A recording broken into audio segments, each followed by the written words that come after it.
I want to share with you guys a battle that I've been facing for a really long time, actually. And it was interesting that Jack actually brought something up that's really applicable to what I'm about to share. And when it comes to power, I'm someone who's experienced the lack of power. Just before my junior year of high school, do we have any juniors in here? In high school? You can raise your hand if you're a junior in college, too. Just before my junior year of high school, I started to go through some weird medical struggles. Just some weird things happening. And one of the things that happened is I was exhausted all the time. The summer just before, I would go and I would sleep for 13, 14, 15 hours, and I wake up the next day just extremely exhausted still. And they thought I had mono and some other things, and looked into some things, never found anything.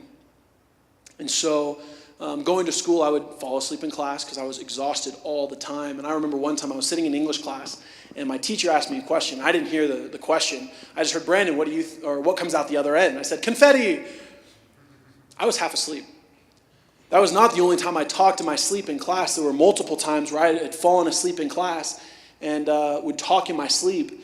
And, I look back and I was like, I have no idea what I said, but no one ever said it sounded weird, so I'm going to assume it was applicable, but I don't really know. And as the years went on, that got worse. So I graduated high school, and I decided I was going to go to college, which was only by God's grace. For those of you that are looking into college and they think that GPA is important, which it is, GPA is important to strive for. I graduated high school with like a 1.83 or something like that because I almost failed out. It was bad, but by the grace of God, I was able to get into a liberal arts university at Bob Jones University, where I went and did really well in college. But the problem got worse. And throughout the years, I saw myself declining, and I saw the struggle becoming more real, and new symptoms came up. And it turns out about a year ago, last February actually, I was diagnosed. And if any of you guys are struggling with illness and sickness, sometimes, and I know for years, I thought once I get diagnosed, then it'll all be easy. Once I just know what I'm facing, then I'll be able to battle it better. And that was a lie. The temptations never got stronger than when I knew what I was facing. And the difficulties never became more real, and the temptations to quit were never more present than when I knew what I was facing. And they told me I had something called Idiopathic Hypersomnia. And I said I have my brother calls it idiotic hypochondria. But idiopathic hypersomnia is a disease that's kind of like narcolepsy, which people are a little more familiar with. With narcoleptics, it's a disease where people can just randomly collapse and they don't know why. And all these other symptoms. With idiopathic hypersomnia, my body produces a chemical that acts as a narcotic. And so if any of you guys have ever taken melatonin or NyQuil, that's how I feel all the time. Never ending. And that became a struggle all throughout college. So I'm in college, I'm in my classes, and I'm falling asleep. I'd stand up and I'd be pacing through my room, trying to read my books in order to do my homework, and just drop the book and fall asleep pacing across the room. And the other struggle was driving. If I'm in a car for 10 minutes by myself, there is a 90% chance I'll fall asleep. And I did that for years.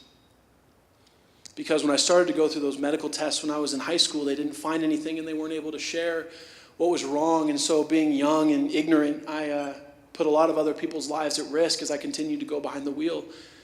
And I remember Zeb's heard the story a million times because he was there.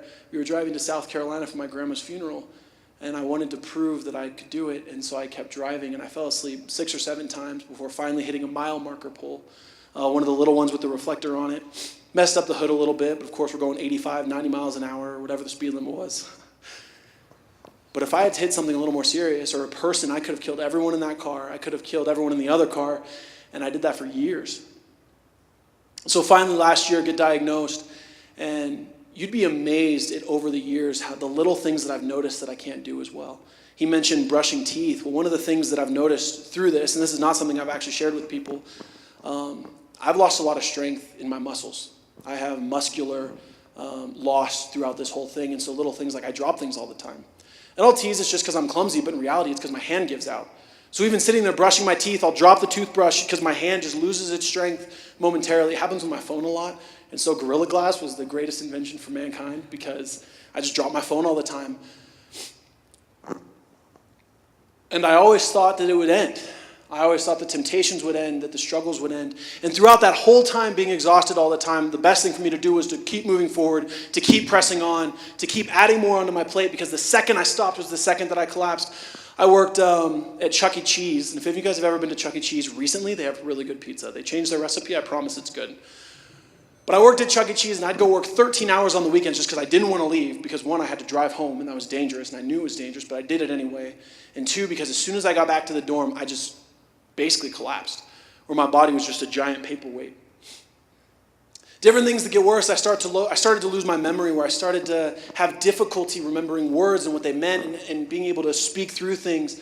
In high school over at TCA, any TCA students here, graduates? We had an improv show that we did every year, and that was something that I did for my junior and senior year. Loved doing it. It's not something I could do anymore. Just because over the years I've seen my mind slip away. And we have these difficulties in life, and though mine is classified a chronic debilitating disease, meaning they think I'll always have it. There's no kind of medication for it, and unfortunately there's no way for me to know if I'll ever lose it. About 10% of people that get it will lose it, and they don't really know why, because they still don't know what causes it.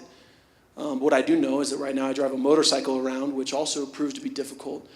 I can't tell you how humbling it is to be a 23-year-old man out on his own who has to call his 16-year-old brother to come pick him up to go pick up milk from the grocery store. Just because I don't have a means to do it. And so take it from someone who has lost all his strength, that we can receive strength from the Lord. This taught me throughout all these times. I had the disease for about 6.5 years before I was diagnosed, which I'm really thankful for, because I was able to do so much during that time. And what's interesting to see is I was able to do more than most people my age would say that they've done. I was able to go to college. I worked a lot. I was able to work with youth groups. There's a lot of kids who were in that youth group here today, and I was able to start college ministries, and somehow we started a 501c3, which is why we're here today. And if you don't know what that is, Google it. It's a lot of hard work. I was able to be involved with events in college that normal individuals weren't. The first Recharge conference was in Greenville, South Carolina. And we put on the event with Student Leadership Council, which I was not on, thank goodness. And I was one of the only people during my 4 years there that I knew who was able to go up during chapel and give an announcement, who wasn't on a leadership position. And that's just not opportunities that people normally get. And what I've noticed throughout all those years is like, wow, I am not equipped for this. I do not have the strength to do this. I don't have the ability to do this. I can't even go to the park and play basketball with my little brother because of this overwhelming wave of exhaustion. But God's grace was always perfect and sufficient in my weakness. For those of you who might be asking, it's by God's grace that I'm able to brush my teeth 3 times a week. Just kidding. Carolyn, I brush my teeth every day. It's because of God's grace that I'm able to get out of bed. It's because of God's grace I've been able to work full-time for a computer company for the past several years while being home from college, and that they're willing to work with me through this illness and some of the difficulties. I told Alyssa, my sister, I was there for 4 weeks, and there was one day where I didn't fall asleep at work because they have to have me at a desk because I can't travel to different schools now that I'm not able to drive. And throughout all of that, I can say, I don't understand what you're going through. I don't understand the difficulties and the temptations you may face. What I can say is I understand the feeling of helplessness. I understand the feeling of being alone. I understand the feeling of overwhelming temptation. But better yet, Jesus understands the overwhelming feeling of temptation.